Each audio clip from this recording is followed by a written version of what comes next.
the connection with diabetes and feet? Yeah.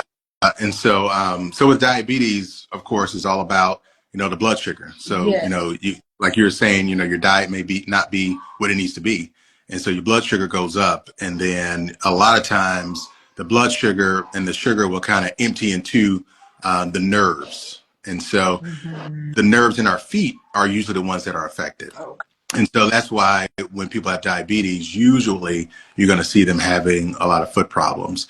And so the number one reason people go to the hospital for diabetes, is mainly because of their feet. The number one, the dollar that's spent when we're talking about diabetes. And so people get neuropathy. And so that means that they can't feel. And again, they usually can't feel in their feet. And so they injure their feet some type of way. They may step on something. They may accidentally hit their toe against something.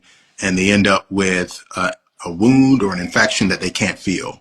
And then they end up being in the hospital. And a lot of times, if you go to your uncle or your aunt, they have diabetes, they're like, yeah, they took one toe, then they took another toe, because once you start, doing amputations, then your mechanics are all off. And then you start not walking right. And then the pressure on one toe builds up. Then you end up getting another infection. And then it just kind of goes down the line. And it can unfortunately end up, losing a limb.